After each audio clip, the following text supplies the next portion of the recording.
Hello, YouTube! Welcome in, welcome in. We are hanging out with some dungeon dudes today. So, a little bit ago, someone suggested I check out Tuckers Kobolds. I'm not 100% sure what these guys are, but I remember a story a while back of a war veteran being told to make an encounter with just a few kobolds and like some dogs or something like that, and ended up ruining the lives of some like high level players with just a couple kobolds in a cave. I'm not I think that might be what this is, but I could be wrong, and it could be something completely different. But apparently, the deadliest monsters in D&D histories, Tuckers Kobolds, and what DMs can learn from them. So anyway, sit back, relax, let's learn about how to use some kobolds effectively and make them a little less cute and cuddly. Greetings, my name is Monty Martin. And I'm Kelly McLaughlin. And hi Kelly, hi Monty. We are the Dungeon Dudes. Welcome to our channel where we cover everything D&D, including advice for players and guides for dungeon masters. We upload new videos on Tuesdays and Thursdays, so please subscribe to our channel, like this video, and ring that bell so that you never miss an episode. Today... Okay, fine. I guess I can. I suppose I can. We're sharing with you some of the deadliest monsters in Dungeons & Dragons history. The legendary Tuckers Kobolds. Tuckers Kobolds was first introduced in Dragon Magazine, issue number 127 of November 1987. This story, by editor Roger E. Moore, tells the cautionary tale of the dangers of low-level monsters, designed to help DMs plan encounters for higher-level campaigns. The story describes a timeless problem. For over 35 years, dungeon masters have struggled to challenge their high-level player characters. Mainly because once you get to a certain level, like D&D has always had a power creep issue. Once you get to certain points, your characters are so overpowered, it's extremely difficult to defeat them. And especially nowadays with D&D being so mainstream and there being so many like ways to like so many avenues of learning how to break the game, people are making less characters and more builds. So you go in and you're like, okay, I want to make a full grappler build. Well, congratulations, you're going to be able to go up and arm wrestle a Tarrasque into oblivion. I want to make a character that's going to, just completely ruin my DM's entire existence in life. Here's 3 spells that I can that I got at level 1 and 2 that are now going to ruin life as we know it. And it's starting to like make things harder and harder and harder, and it's always been like that. It's always been like that. We've always had munchkins, but and then a lot of DMs are not sure exactly how to counteract that without making the encounters just straight up impossible. Because it's either you challenge your players too much or you don't challenge your players enough. There is very little in between. And it offers solutions that are as useful today as they were way back in 1987, almost 35 years ago. And so today, we wanted to read and share with you the original Tuckers Kobold story as it appeared in the original Dragon magazine, and then talk about what some of the lessons are that dungeon masters can take away from this infamous tale. There's a lot to discuss today, so let's get rolling. Tuckers Kobolds from Dragon Magazine 127, page 3, by Roger E. Moore. This month's editorial is about Tuckers Kobolds. Okay, so it sounds like I won't need to read any of this stuff, so good news for you guys, right? Yay!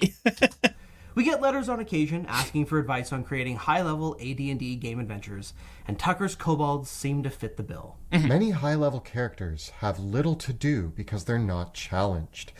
They yawn at Tarrasques and must be forcibly kept awake when a lich appears. The DMs involved don't know what to do, so they stop dealing with the problem, and the characters go into character limbo. Getting to high level is hard, but doing anything once you get there is worse. Well, that's also part of the reason why it's hard. It takes a long time to get there, and just like a lot of the other issues that I've brought up on this channel, time is extremely valuable. But once you get to a certain point in your life, like time is important. You need to be careful how you're allocating your time, and not a lot of people just have 4 hours to dedicate to a D&D game.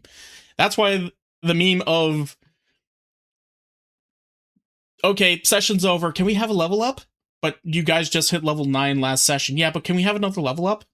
We want to level up again. We want to hit level 10. Okay, and then next session, can we level up again? You guys didn't even do anything. This was a shopping session. Yeah, but we did a lot of like skill checks and stuff like that. I mean, that should deserve a level up, right? It's just getting worse and worse on that one. One of the key problems in adventure design lies in creating opponents who can challenge powerful characters. Singular monsters like Tarrasques and Liches are easy to gang up on. The party can concentrate its firepower on the target until the target falls down dead and wiggles its little feet in the air. Just Yamcha pose in the corner. Designing monsters more powerful than a Tarrasque is self-defeating. If the group kills your super monster, what will you do next? Send in its mother? That didn't work on Beowulf, and it probably won't work here. Worse yet, singular super monsters rarely have to think. They just use their trusty, predictable claw, bite. Yep. This shouldn't be the measure of a campaign. These games... Claw, bite, breath weapon. Maybe they have a trample attack. Maybe they destroy a building or something like that. Or maybe you have the super god drop a few meteor strikes on the town instead of the players. And then the players are like, oh, now we have to decide how we're going to deal with this. And then they're like, wait, we have NPCs down there that are going to take care of it. It's all good. Yeah. Games fall apart because there's no challenge to them, no mental stimulation, no danger. In all the games that I've seen, the worst, most horrible, and most awful beyond comparison opponents ever seen were often weaker than the player characters who fought them. They were simply well-armed and intelligent beings who were played by the DM to be utterly ruthless and clever. Tuckers Kobolds were like that. Yeah. Tucker ran an incredibly dangerous dungeon in the days I was stationed at Fort Bragg, North Carolina. This dungeon had corridors that changed all of your donkeys into huge flaming demons, or dropped the whole party into acid baths. But the demons were weenies compared to the kobolds on level 1. These kobolds were just regular kobolds, with 1 to 4 hit points and all that. But they were mean. And when I say they were mean, I mean they were bad, Jim. They graduated magna cum laude from the Sauron Institute for the Criminally Vicious. Oh no. Wait, this might actually be the story that I was kind of thinking about. When I joined the gaming group, some of the PCs had already met Tuckers Kobolds and were not eager to repeat the experience. The party leader went over the penciled map of the dungeon and tried to find ways to avoid the little critters, but it was not possible. The group resigned itself to making a run through level 1 to get to the elevators, where we could go down to level 10 and fight okay monsters like huge flaming demons. The moment where you're like, no. We need to blitz right through level 1 and get right to down to the depths of hell so we can fight the demons. That's safer. What are you talking about? They're just kobolds. Just shoot them in the face. You don't understand, man. You don't understand. It didn't work. The kobolds caught us about 60 feet into the dungeon and locked the door behind us and barred it. You're not locked in here with us. We're locked in here with you. Wait, that's not how the line goes. Get him. Then they set the corridor on fire while we were still in it. No! Screamed the party leader. It's them! Run! Thus encouraged, our party scrambled down a side passage, only to be ambushed by more kobolds firing with light crossbows through murder holes in the walls and ceilings. Oh my god. Kobolds with metal armor and shields flung Molotov cocktails at us from the other sides of huge... They're a bunch of little pyros! Oh god! Piles of flaming debris, which other kobolds pushed ahead of their formation using long metal poles like broomsticks.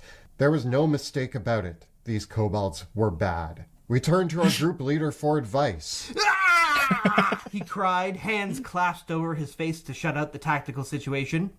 We abandoned most of our carried items and donkeys to speed our flight towards the elevators, but were cut off by kobold snipers who could split move and fire, ducking back behind stones and corners after launching steel-tipped bolts and arrows, javelins, hand axes, and more flaming oil bottles. We ran into an unexplored section of level 1, taking damage all the time. It was then we discovered the kobolds had honeycombed the first level with small tunnels to speed their movement. Kobold commandos were everywhere. Our hirelings died. Our henchmen followed. we were next. Oh my I god. recall we had a 12th level magic user with us, and we asked him to throw a spell or something. Blast him, we yelled as we ran. Fireball him. Get those little... What? In these narrow corridors, he yelled back? You want us to burn us all up instead of them? Our panic flight suddenly took us to a dead... Oh yeah, in AD&D, like, when you fireballed and lightning bolted, there were some little consequences that happened. Fireball took up an area regardless. It wasn't like, okay, it's a 20-foot radius, and if there are walls or something like that, well, that's fine. It'll just get blocked by those walls, and then it won't go any further. No. It takes up a specific area, and if it doesn't have enough room, it'll expand further. Or lightning bolt, if you shoot a lightning bolt down the corridor, and it still has more room at the end of that corridor, it'll hit the wall and bounce back. And do shenanigans again. Like, there were some wild mechanics with some of those spells. Hey, it was no joke. dead-end corridor, where a giant air shaft drops straight down into unspeakable darkness, far past level 10. Here we hastily pounded spikes into the floors and walls, flung ropes over the ledges, and climbed straight down into that unspeakable darkness, because anything we met down there was sure to be better than these kobolds. And then the kobolds cut the ropes. We escaped, met some huge flaming demons on level 10, and even managed to kill one after about an hour of combat and the lives of half the group. We felt pretty good, but the group leader could not be cheered up. We still have to go out the way we came in, he said as he gloomily prepared to divide up the treasure. Tuckers Kobolds were the worst things we could imagine. They ate our donkeys and took our treasure and did everything they could to make us miserable, but they had style and brains and tenacity and courage. We respected them and loved them, sort of, because they were never boring. If kobolds could do this to a group of PCs from 6th to 12th level, picture what a few orcs and some low-level NPCs could do to a 12th to 16th level group, or a gang of mid-level NPCs and monsters to groups of up to 20th level. Then give it a try. Sometimes it's the little things, used well, that count. I think Roger E. Moore's story... Listen, when you're playing with creatures that have, like, 1 to 12 hit points, and your PCs are able to guarantee do 20 to 30 damage, well, all those creatures that you're using might as well just have 1 hit point. They might as well just be straight up minions. So numbers are all that matter at that point. But that's the thing, right? Like, it gets to a point where it's less about balancing the game and more of like, okay, fuck it, we just throw more numbers at you. Screw the challenge rating system. Screw all this shit. My players can mow down hundreds of these things, and the calculator is going to say that this is a deadly encounter. It probably is, but, like, it probably isn't either. These little bastards can take on 5 ancient red dragons at once and probably be fine. A little worse for wear, but probably be fine. Story and his advice is so valuable even today, and I struggle to put it into more concise words, certainly. I think that this story is incredible because so often as DMs, we throw away the weaker minions as the party gains levels. We think, well, how do we threaten them with the skeleton army? How do we threaten them with the goblins or the kobolds? If you're telling a narrative story where these little monsters should be a piece of that story all the way through, how do we continue to pose a threat? And the answer is just by making the monsters smarter. Yeah. I think that this story really also shows how a dungeon master can blend monsters into their environment in a very, very cohesive way. The kobolds knew the layout of level 1 of the dungeon. They had tunneled through it and made it into their own. And they had used equipment, materials, and pretty basic tactics to pose a much more interesting challenge to player characters than kobolds could just trying to mob them. I think that's some important advice for the DMs out there who are asking questions about this. And I do hear a lot of questions about, well, how can you argue that the kobolds or the goblins or the skeletons or whatever they are could do this if their intelligence is relatively low? And first and foremost, the mental ability scores in the game are intelligence, wisdom, and charisma. Yeah. So first things first, high wisdom and low intelligence is still being wise about your surrounding environment. Secondly, every creature in the world builds a home and habitat that can protect themselves, is close to food, allows them to survive, and they know how to do this instinctually. They know how to hunt. They know how to... Perfect example, the wombat. It specifically designs its entire life and living situation in order to, protect itself and be able to use what it has to its advantage, which is its ass plates of doom. It'll burrow into a little hole. This is where it lives and blah, blah, blah. And if a predator chases it down to the hole, the wombat will just look back, be like, well, it sucks to be you. Put that shit into reverse, go back up, and then clap its cheeks into the bottom of that predator's head and break their skull into the roof of the cavern. Like, you don't have to have a high intelligence. You don't have to have a high wisdom. You just need to have like an understanding of where you live, and you need to start like understand that these creatures want to survive, and that's their whole point, is they want to survive. They want to do the right choice in order to try and survive to the best of their ability. And the more battles that they go through, the more they learn. Just because you have a low intelligence and a low wisdom does not mean that you always are stuck at like being stupid. You become very focused on one specific thing at that point. Protect themselves. These are inherent in nature, and we should expect no less from our kobolds and goblins. So a bunch of kobolds rigging their home with traps that they can easily avoid, but they know that intruders trying to get past or threaten them are going to have problems with, is completely likely. And of course, the story even mentions the kobold commandos and leaders. The kobolds have obviously been working on this for a long time, and this story shows how a group of people working together cooperatively find ways to cooperate that might be much more intelligent and much more challenging than any of them on their own individually. I think that the kobolds are far more clever than many times we give them credit for, and I think that the plans they created were really, really smart and can be applied in a lot of different ways to other NPCs and monsters based on the environment that your player characters are working with. What I think is really cool about Tuckers Kobolds in particular is that the challenges that they posed made sense for what kobolds could create. It's not like the kobolds were building magical traps. It's not like they were building complex machinery or crazy death traps.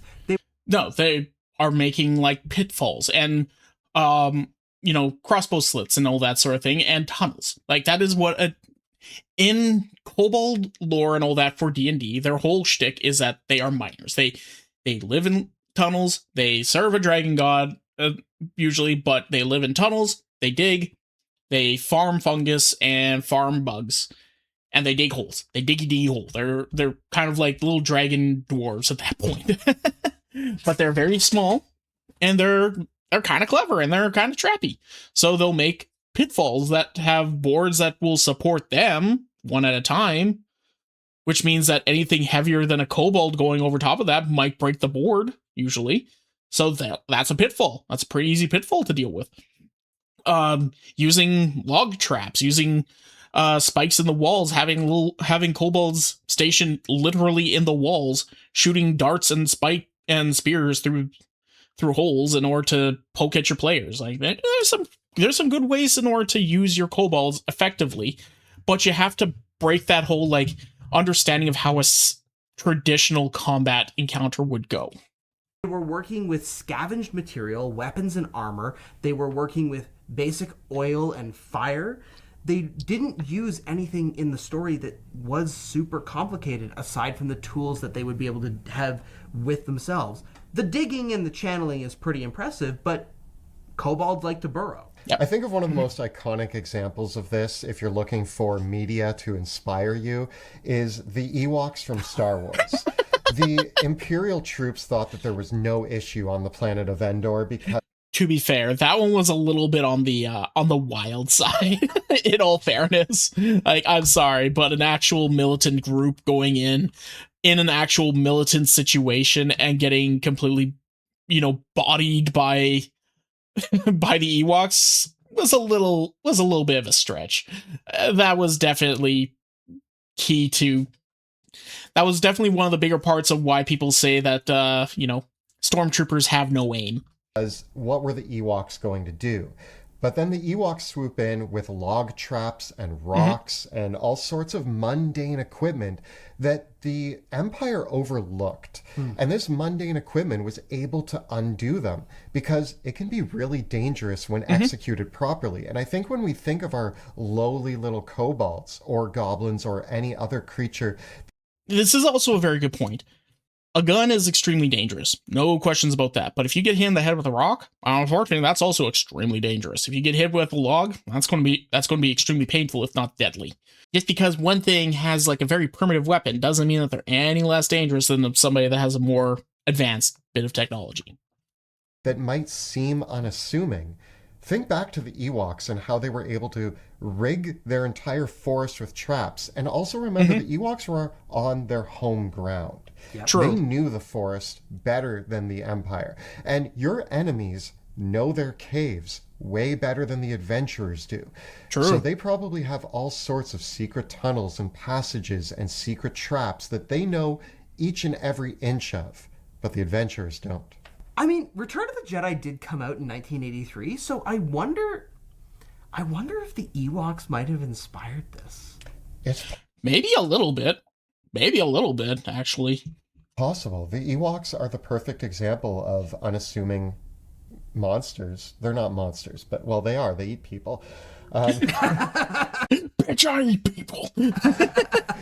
Literally, there's some interesting things in the Ewok dietary options, Yeah. but the fact is that it's really that simple, I think, for DMs, and it's simple when you apply it, but it's complicated because we never think of it. We always throw our enemies at the party, look at the monster stat block, and say, cool, this is what I got to work with. But we often forget to think outside of the monster stat block. Just because a kobold says that it has a pointy stick or a net or whatever else it might have equipped, that doesn't... A lot of players and a lot of DMs think that that's what the kobold is allowed to have. No, you can throw that little shit into more armor, give it a little bit better equipment. You can give it a longsword. Why not? You can give it some plate armor if you feel like they might have gotten some. Hell, maybe you came across a merchant on the road whose entire caravan was completely ransacked and raided, and he says, blasted kobolds made off with all my gear and all that. And before you find out that merchant was off to go and supply like an army with some, actual like gear. And now you have a bunch of kobolds decked out in like breastplates and plate mail, having lances and spears and great swords and mauls and that sort of thing. Like, actually problematic situations. I mean, they're all gear for larger creatures, probably, so it's all piecemealed. But, I mean, it's still armor. doesn't mean that it can't have flasks with oil. That doesn't mean that it can't have flaming debris that it pushes forward with a stick. Think of the possible options that your monsters can use or manipulate, or things that they could put in their trapped dungeons. It doesn't have to be just what's on the stat block. Now, you might say that this is also an example of a killer DM. The Dungeon Master employing brutal tactics that were overly complicated and tailored to take apart the player characters. Which I can also agree. That's one of the biggest complaints towards what's that one famous dungeon? The not the Tomb of Annihilation, the other one. I can't remember off the top of my head, but it's going to bug me now. Hold on. Let me find out. Tomb of Horrors. Just had to do a quick little googly. But yeah, the Tomb of Horrors, right? Where you can go in with a full min-maxed party of level 20 adventurers. And by the end of it, half of them will have either died, the other half will have been stripped of all their gear, stripped of their levels, their entire, like, personality of that character, whether they're, whether they're male, whether they're lawful good or anything like that, completely flipped on their heads, sent outside in order to, congratulations, now you're naked in the wild, you're evil, and you're no longer the person you were at one point, at another point. Or you just walk down a corridor and a steamroller just drops on your head and you instantly die. Doesn't matter how much health you have. There's no save, no nothing, just done. Like, that's an example of a killer DM. Gygax was a little miffed when he made this one, I think. People were getting a little cocky. Specifically. But in defense of Tucker and the original story, I want to point out a few things. First of all, the player characters knew the kobolds were there at the start of the story. They had encountered the kobolds before and were plotting their route through the dungeon. This wasn't a surprise threat, especially in this specific story. Perhaps they'd encountered the kobolds once before and it was bad, but they were a threat that was aware of the player characters. Second of all, the player characters were able to run away and escape from the kobolds. True. They were able to plot that path, and even though things went kind of off the rails for the player's plan, there was still a way that the player characters could escape the kobolds, which I think is a very, very interesting element. One of the things about the original story is that I find kind of funny is that the kobolds killed the player's donkeys and hirelings, but none of the player characters actually died until they fought the demons on level 10. True. I will also point out that in the examples in the story, we get a few references to maybe what they had equipped or brought with them. But with the right preparation, I think a party going into Tucker's Kobolds could have managed better. And so I do think that although this sounds like a death trap, and DMs should be aware of if they're creating a death trap for their players, because we don't necessarily want that. But if you have a higher level party, posing meaningful threats and putting those in front of them is not bad DMing. It's actually great DMing. Especially when those threats are well telegraphed and so long as your table also is understanding of what they're getting into and are up for the challenge. Like, if you pitch this idea to your table and then you start having your players start stressing about, oh god, we got to make our characters perfect and do all this stuff and blah blah blah, you're making your character a little wrong. But once that stuff starts to happen, shut that shit down and be like, never mind, we're going to play something a little bit more relaxed. Okay, obviously this is too much for you guys, and because you guys are starting to backseat the other players, we're not going to do this one. We'll play something a little bit better. If you have a group that are like, oh my god, that sounds amazing, let's all get into this, and they actually cooperatively jump in and start working together, that's when you know that this is going to work out fairly well. But you have to make sure that your table is up for it. If not, you're all going to have a bad time, and a lot of people are going to feel a little slighted in this combat, sadly. You're giving your players an escape hatch if it's too much for them to deal with. It is very difficult to balance an encounter like this in a fair manner. The Tucker's Kobold story refers to characters that were between 6th and 12th level facing these kobolds. There's very explicitly a call out that the magic user, or the wizard, was a 12th level character, and thus would have had access to 4th, 5th, maybe even 6th level spells. So the kobolds are also explicitly said to be basic kobolds with 1 to 4 hit points. So this is an example of how once terrain and tactics are a factor, encounter balance kind of goes out the window. Counterbalance has always just gone out the window because CR is bullshit. I don't know how they balance it. Apparently CR makes a little bit more sense in 5.5, but I don't know. I haven't really looked into it too terribly much, but I don't know. It's always been kind of crap and bullshit to me, in my personal opinion. But I do agree with you, Kelly. I don't think that this was an unwinnable situation. And I think that Tucker, as a dungeon master, was really hoping his player characters were going to rise and meet this challenge with their own brilliant tactics and strategies. But unfortunately, the characters in the original Tucker's Kobold story just ran away, because they weren't ready for this kind of tactical challenge. So I think the lesson from Tucker's Kobolds is... What's the best way in order to deal with a tactician? Bring in a tactician. You start planning around their plans, and then they start planning around the plans that you're planning, and then you plan around the plans that they're planning around your plans, so you're planning around theirs. It just becomes a crazy amount of 3D chess, and you're trying to... you four, or your party of like 4 to 6 players, versus your one DM who has a lot of players on the board. That's basically the encounter. And I'm pretty sure like Tucker knew how many kobolds were probably in this little dungeon part. Either that or it just was like, fuck it, it's basically unlimited. You guys just need to do X amount of damage towards all the kobolds in order for them to finally just scatter and leave you alone. Who knows? Because once again, at a certain point, they might as well have 1 hit point. Is to think outside of the stat blocks, be creative and inventive with the terrain and the layers that you're presenting to your players. Think of ways that your low-level monsters can use their surrounding area to their advantage to pose meaningful threats to even higher-level player characters. We're going to come back to Tuckers Kobolds and talk about how player characters can beat them in another episode of our show. Nice. But in the meantime, we would love to hear from you if you have any experiences using Tuckers Kobold-like enemies and how you beat them.